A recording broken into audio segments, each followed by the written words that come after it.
Blog Talk Radio.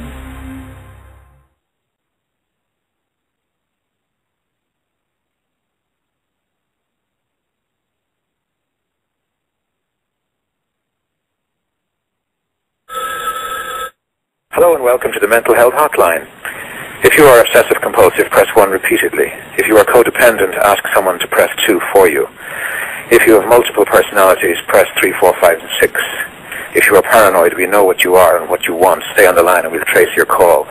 If you're delusional, press 7 and your call will be transferred to the mothership. If you are schizophrenic, listen carefully and a small voice will tell you which number to press. If you're depressive, it doesn't matter which number you press, no one will answer you. If you're dyslexic, press 69696969. If you have a nervous disorder, please fidget with the hash key until the beep. After the beep, please wait for the beep. If you have a short-term memory loss, please try your call again later. And if you have low self-esteem, hang up. All our operators are too busy to talk to you.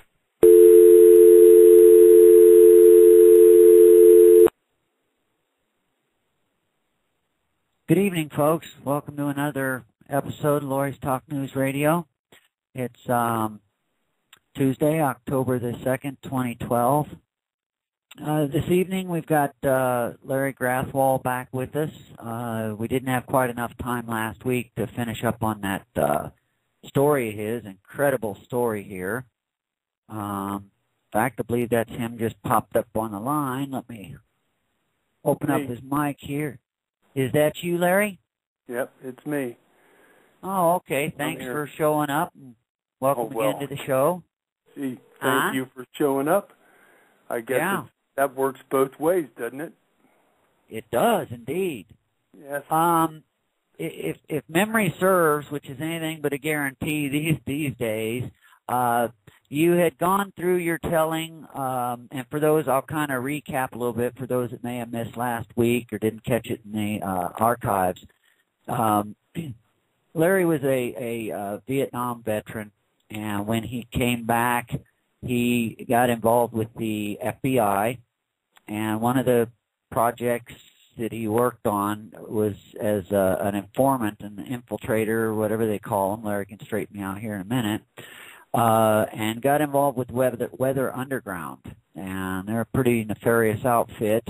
I'll let Larry get in that. But Larry, last week you had actually gotten into that, how and why you got involved with the FBI and the Underground, and the tale of, you know, why you even ended up going to the FBI, and got clear up through, I think, about what the story of the bombing of the police department, some of the deaths there, and then we're just starting to get into Bill Ayers and the Obama connection. And so if there's anything you'd like to recap from that or pick it up from that point, we'd all love to hear what you have to say. And I'll go ahead and mute myself out.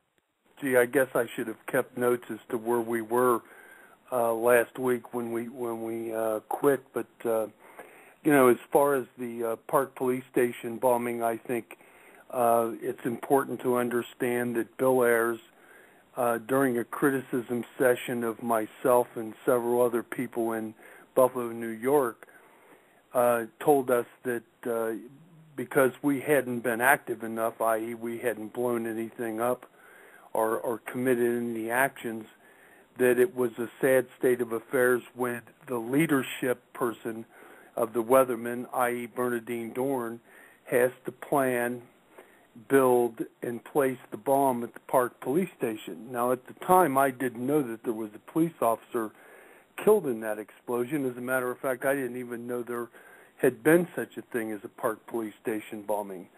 Of course, I passed the information along to the FBI, and it was actually several weeks later that I found out about the bombing that had occurred in San Francisco. Now, there's a gentleman, Jim Pera, you may want to talk to and schedule for, you know, an appearance on your show. But anyway, he's the first police officer to show up at the Park Police Station the night of the bombing. He has one of the fence staples that was actually in the bomb. I guess they were scattered all over the parking lot. And Brian McDonald unfortunately had one of these fence staples driven into his eye and into his brain, and it took him 3 days to die. So it's not like he had a quick death. Right. Now, Larry, I don't mean to interrupt you, but just for those that may have missed, this Bernadine Dorn, now, as I understand it, she was an attorney or something at the time, and she was disbarred, and yet she was allowed to continue to teach as a professor of law in university. Is that right? Yes, yes. Now, she wasn't technically disbarred. I don't believe that she ever took the bar exam because she knew that she wouldn't, her application would be rejected, and it wasn't for her involvement in the Park police station bombing, but it's because she was working at a child's or an infant's wear store in New York City, and purportedly supplies the false identifications, i.e. she stole IDs from people who used their credit cards at her store, and she got those identifications and gave them to people that were involved in the Brinks armored car robbery. Now, that was a combined action by the Black Liberation Army and the Weathermen, and it occurred in, I think it was 1983.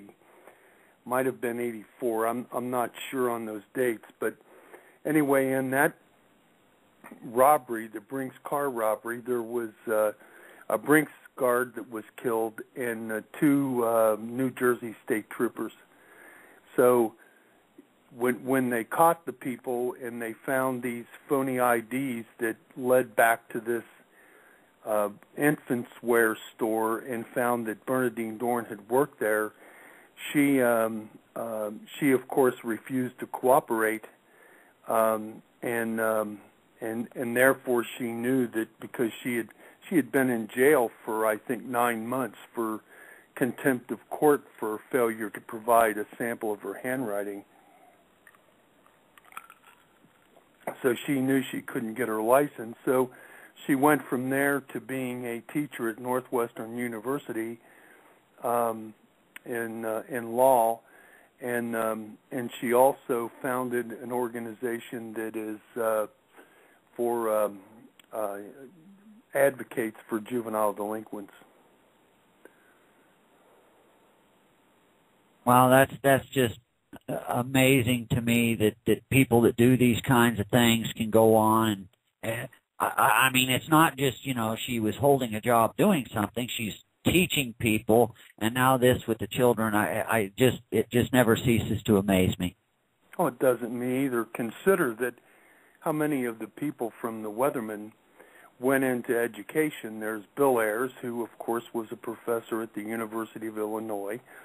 He had a poster of Che Guevara on his office door, and he's a professor of education who believes that social education is more important than traditional education, meaning that you should teach students to rebel against the system more than you should teach them reading, writing, and arithmetic.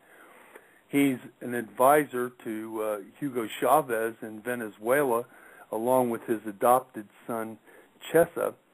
Chesa is the son of David Gilbert and Kathy Bodine, the two people that were involved in the Brinks armored car robbery, that the two state troopers and the armored car guard were killed. And Mark Rudd is a professor at a community college in Arizona. Howie Mottinger is a professor at a school down in Florida, and that's just four of them that I can think of offhand. And then of course you've got Jeff Jones, who is the head of the Apollo Group in upstate New York, and he has been involved with the Obama administration relative to the first stimulus package, right? What was that, $800 million that they divvied out to certain organizations? And now I understand that Jeff Jones is working with the Obama administration concerning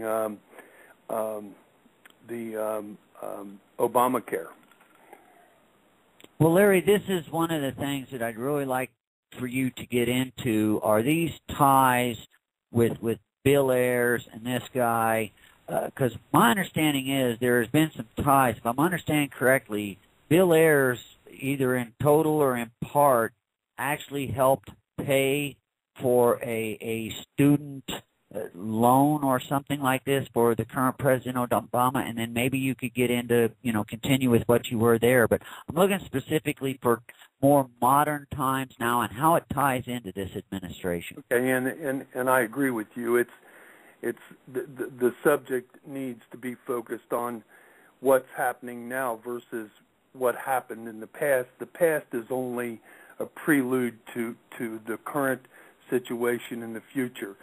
Barack Obama was according to a mailman who delivered mail to the Thomas Ayers home, met Barack Obama as he was entering the home one day, and Barack said that he was there to thank the Ayers for the support they had given him for his education. And during that conversation, seriously or glibly, I have no idea because I wasn't there, he evidently told this postman that he was going to be president one day. Now that tells us that there was a connection between the Ayers family that predated or at least was dated at approximately the same time that Barack Obama was going to Occidental College. In addition to that, Bill Ayers and Barack Obama were attending Columbia University at the same time.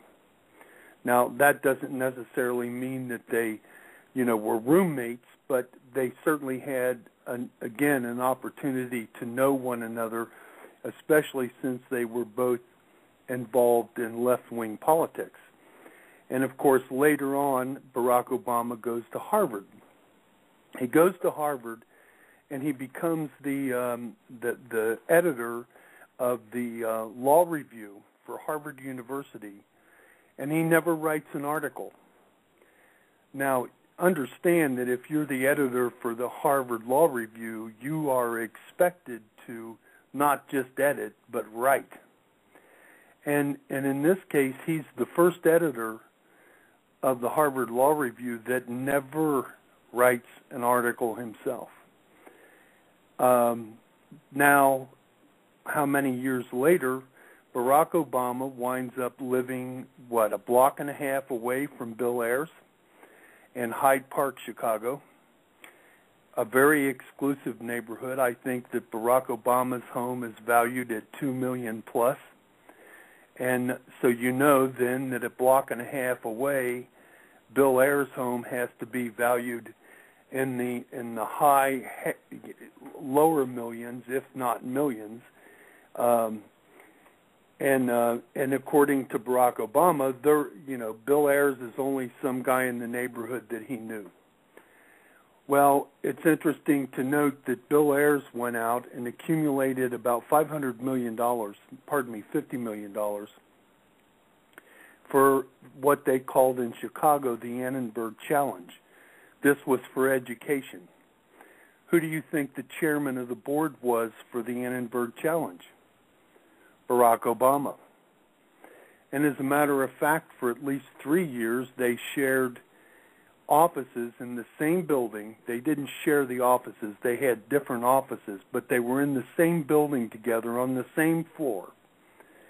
And again, Obama says that Bill Ayers is just somebody that he, from the neighborhood, and of course Bill Ayers, wouldn't say anything at all. As a matter of fact, when the news media by the name of Bill O'Reilly sent his news crew to interview Bill Ayers in 2008, Bill Ayers called the police, the Chicago police, to come and protect him from Bill O'Reilly's news crew because he didn't want to be harassed. Isn't that ironic? That's the same police force that the weathermen attacked in October 8th through the 11th, 1969, during the Days of Rage. Wow. So let's see if I've got this straight. This Weather Underground is at best a socialist type organization trying to get socialism or outright communism. Communism. Obama has ties with them at this time, and then with Bill Ayers, who paid for his education and then later sits on this board. Again, by admission of the mailman. Unfortunately, I wasn't there, so I can't say absolutely that was the case. But this mailman has given a statement to the press that he met Obama and that Obama said he was there to thank the Ayers family for their financial support for his education. Right, but then we're talking about this board that Obama heads up. So effectively, these guys are attached at the hip. Yeah, so they're effectively attached at the hip. Well, let me ask you something, Lori. Would you go out and solicit a $50 million fund? And when it was over, it was $100 million because someone else matched it. But we'll stick with the $50 million. That's what I know that went into the Annenberg Challenge. Now, if you had done that work and it was Bill Ayers that did the solicitation to get the funds, if you had gathered up that kind of a war chest, wouldn't you want someone appointed as the chairman that you could rely upon to distribute the money the way you thought fit? Certainly. Absolutely. So how does Barack Obama become the chairman of the board for the Annenberg Challenge? Now, Bill Ayers is on the same board, by the way. They're serving on this board together, but they're still just, some guy in the neighborhood, right? I mean, how many guys do you know in the neighborhood that would be just guys in the neighborhood that you would give the authority over a $50 million donation package that you had solicited, right? I mean, come on, let's get serious. One that had a common cause, I suppose. Yes, and somebody that I knew better than just some guy in the neighborhood, I think. Now you want to get to something else that's very, very interesting.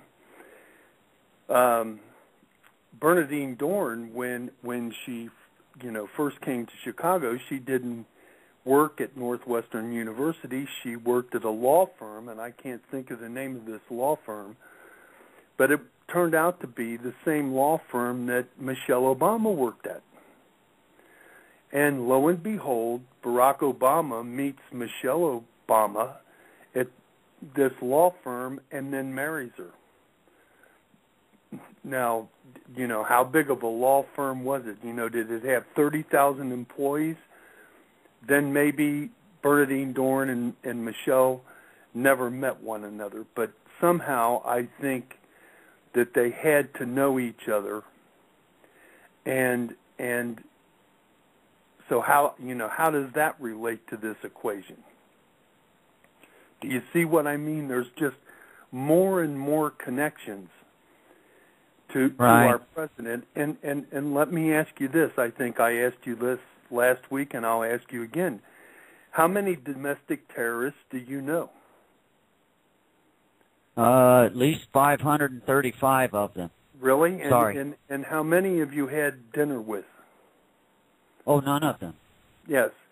But do you understand what I'm trying to say? Our president knows more domestic terrorists, more people that have been involved in bombings and killing people than any average American. And when did they have dinner together last? Well, I can tell you for sure that at least the very first fundraiser for Barack Obama when he was running for senator for the state of Illinois was held at the Bernadine Dorn, Bill Ayers' residence, and their living room. So I at least know that, 10 years ago or less, Barack Obama was in their home. And there's actually, in the logs of people that have went into the White House, the names Bill Ayers and Bernadine Dorn, and of course the White House says, oh, that's somebody else. That's not them. Right, and that ties into where they've started, I don't remember the exact specifics, but they were refusing to produce or relinquish these records of visitors to the White House. So that makes perfect sense. That started it. When the press picked up on Bernadine and Bill, that was the immediate question asked, and then it was, no, that's a different Bill Ayers and a different Bernadine Dorn, and then they stopped releasing the log, the registry of people who visit the White House. Hey, where I come from, if it walks like a duck, quacks like a duck, and has webbed feet, it's a duck.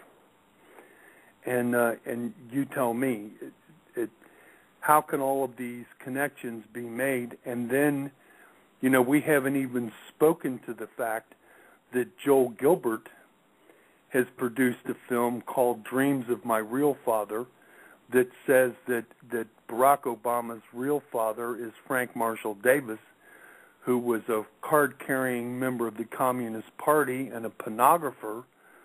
He took pornographic pictures of Barack's mom, and they're in the DVD that he has produced. Again, it's called Dreams from My Real Father, and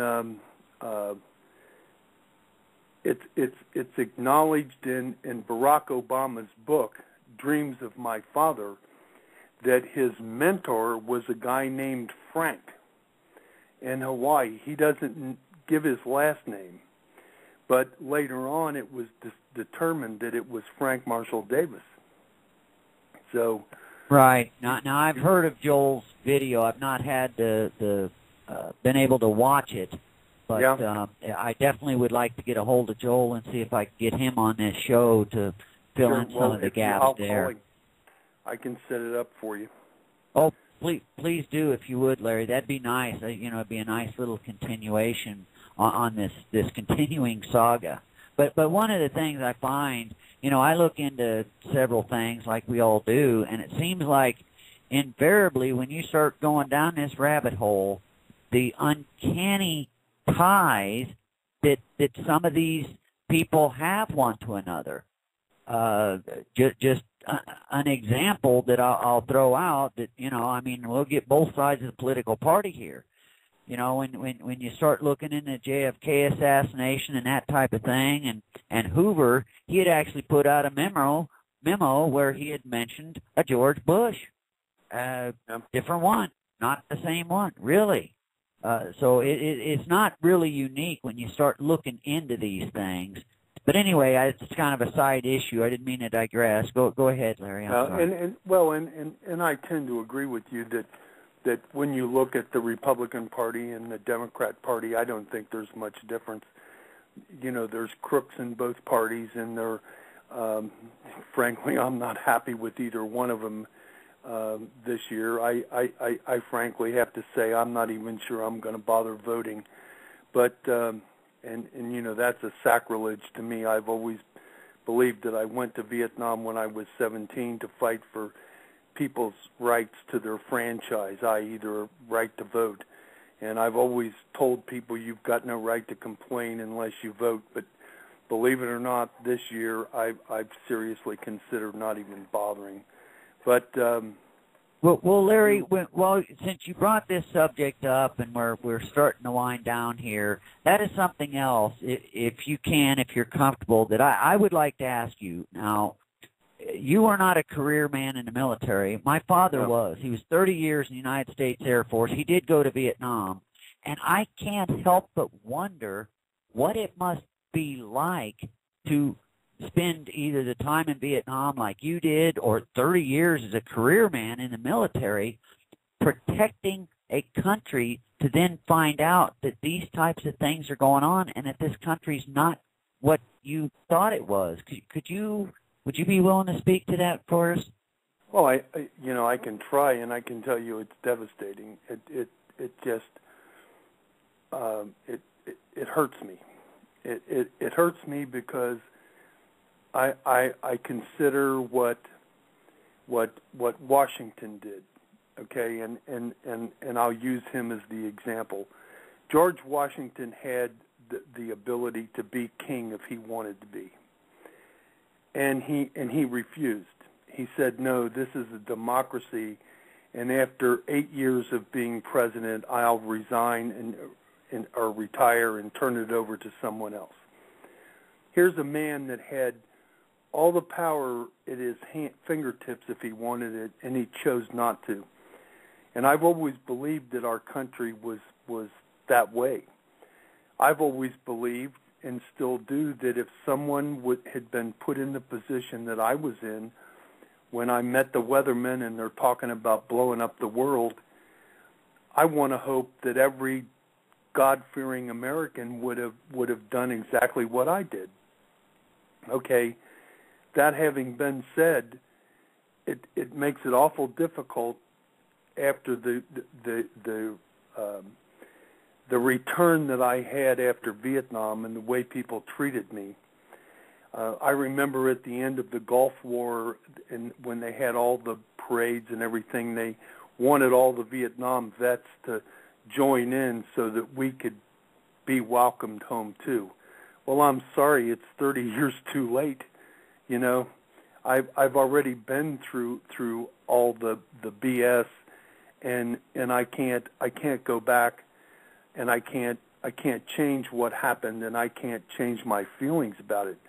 I'm sure your father must have had some of the same feelings, especially being a career military person that he gave his entire career to a nation that seems bent on unappreciating, at least back then, what our military has done, and we look at it today, and I'm glad. Don't get me wrong. I think it's wonderful that people are acknowledging, our military people and the things that they're doing, and I hope it continues. Right. Because they're making great sacrifices. The jungles of Vietnam can't be nearly as bad as the dust and the sands of Afghanistan. Now, there may be soldiers out there that disagree with me, but I was there and I know. And right. And I've seen what these guys are going through in Afghanistan, and man, I'd rather go to hell than spend a day in Afghanistan. Right. It's got to be. Well, Larry, as I've told you, I can't really relate. I mean, I can sit and ponder and think. I wasn't in either place, so I really can't speak to that. But it's interesting you would use George Washington as an example, and I don't mean to put salt in a wound, but President Obama fairly recently, has compared himself with George Washington. Is that right? I'd like to get a quick comment on your thought on that, and then if you could also kind of wrap up with these detention centers, or whatever it is they're calling them, and what you can tell us of what's going on currently now. Okay, I'm just going to have to speculate about the detention centers, and let me start with that.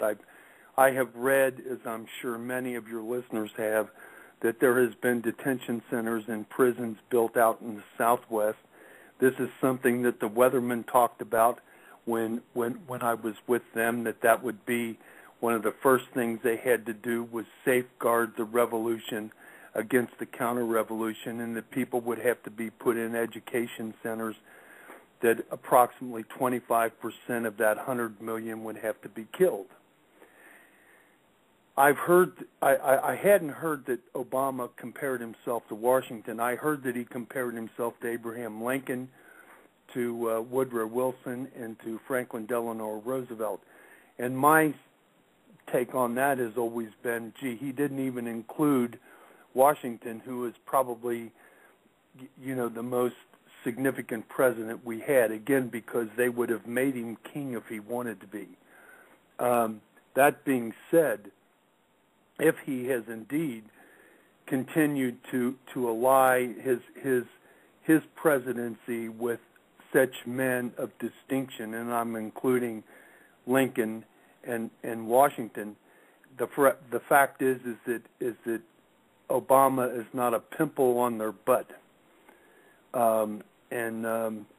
I think it takes a lot of egomania and narcissism to say such a thing. Well, Larry, I think a lot of people would agree with that statement you just made. I don't know if you've got anything else you'd like to add, if you've got a website or a book that you'd like to plug. Please go ahead. Well, my book's coming out. It should be in the next week or two. It's called Bringing Down America. It'll be on ebooks, and it'll be available for download in digital form, or you can, have a copy printed and sent to you. Amazon.com, I believe, will have it as well. I have a blog spot. It's called Larry101st.blogspot.com. Larry101st, that stands for the 101st. Obviously, I was in the 101st Airborne Division. And I will see what I can do with Joel. Maybe if Joel lives on the West Coast, and if I can't get him on or scheduled for next week, I can talk to you off air and we can figure out something if you would like. I don't know if you have anyone scheduled for next Tuesday or not. Actually, I do have somebody scheduled next Tuesday, and that's what I wanted to thank you, Larry, for coming here, sharing this. I can't help but feel that you've got a lot more stories to tell, and I would really. I know, and that's why I say I would really like to have you back at some point in the future, and Joel as well.